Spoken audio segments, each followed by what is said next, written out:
नागपंचमी की कहानी।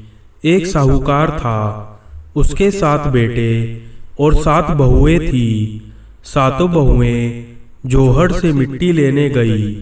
वहां मिट्टी में से एक सांप निकला।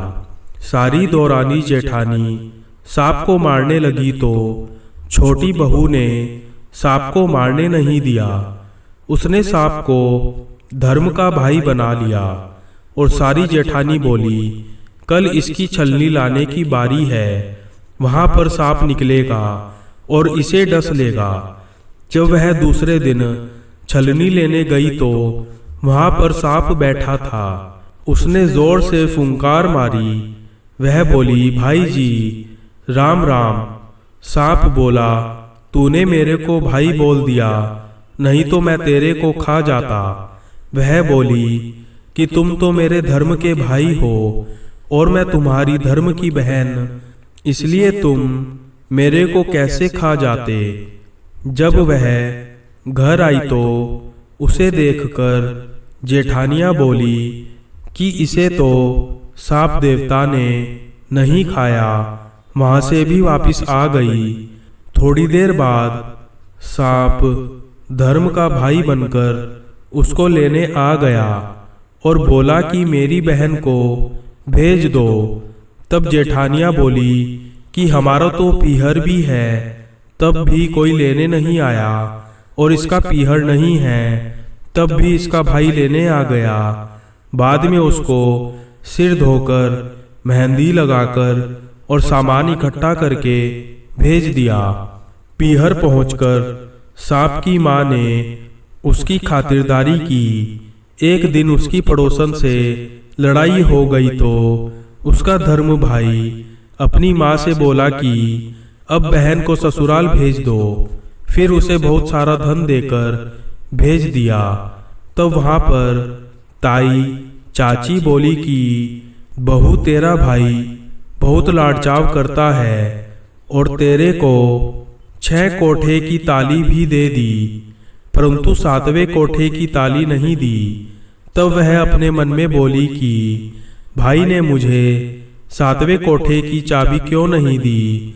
तब भाई बोला कि अगर तू 7वें कोठे की ताली लेगी तो तू पछताएगी। परंतु वह बोली कि मैं तो लूंगी।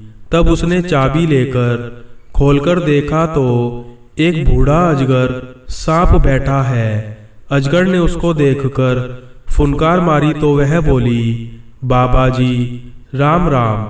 अजगर बोला, तूने मुझे बाबा जी कहकर बुलाया, नहीं तो मैं तुझे खा जाता। वह बोली, खाते कैसे, मैं तुम्हारी धर्म की बेटी हूँ और तुम मेरे धर्म के पिता। बाद में वह बहुत सारा धन दौलत लेकर अपने ससुराल आई तो सारी जेठानियां बोली कि अपना तो पीहर था, तब भी बाप भाई लेने नहीं आया, और इसका पीहर नहीं था, तब भी यह बहुत सारा धन दौलत लेकर आई है। दूसरे दिन उसके बच्चों ने अनाज का बोरा गिरा दिया। तब उसकी ताई बोली कि तेरा तो नाना मामा है, उसे सुनता होगा तो वह सोने चांदी की अनाज की बोरी मंगवाकर दे जाए, तुम हमारा अनाज नहीं गिराओ।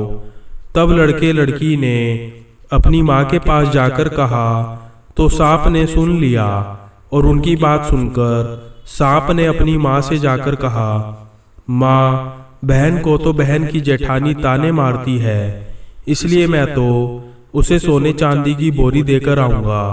2 सोने की 2 चांदी की बोरी रखवा दी।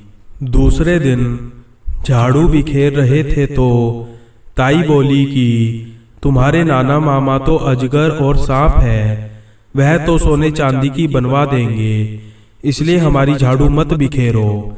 अब सांप अपनी माँ से फिर जाकर बोला कि बहन को तो और ताने मार रही है, इसलिए मैं तो सोने चांदी की झाड़ू देकर आऊंगा, और झाड़ू बनवाकर दे आया। तब यह देखकर जेठानी ने ताने मारने बंद कर दिए। तब जेठानी ने राजा से जाकर कहा कि हमारी देवरानी के पास तो 9 लखा हार है, वह उसके क्या अच्छा लगेगा। वह तो रानी को अच्छा लगेगा।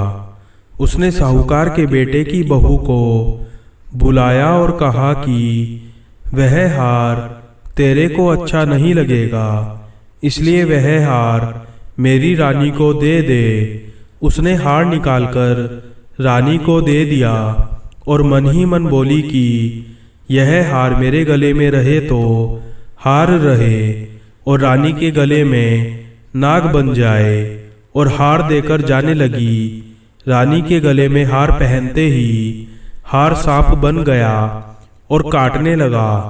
तब रानी चिल्लाई कि साहूकार के बेटे की बहू को बुलाओ कि वह मेरे ऊपर क्या जादू टोना कर गई है। राजा ने साहूकार के बेटे की बहू को बुलाया और पूछा कि तू क्या जादू टोना करके गई जो रानी के पहनते ही हार सांप बन गया।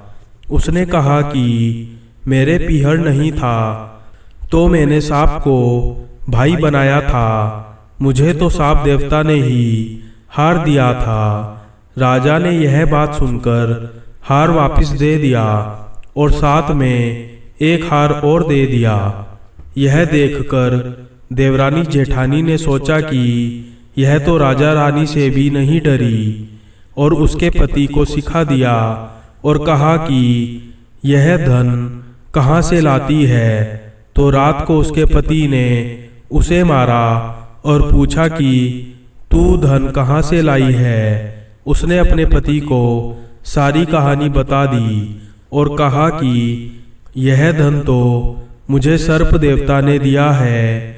उसके पति ने सारे गांव में ढिंडोरा पिटवा दिया कि सब कोई नागपंचमी को ठंडी रोटी खाए और बायना निकाले। कोई इस कहानी को जो कोई पढ़ता और सुनता है उसकी नाग देवता की कृपा से सब मनोकामनाएं पूर्ण होती हैं।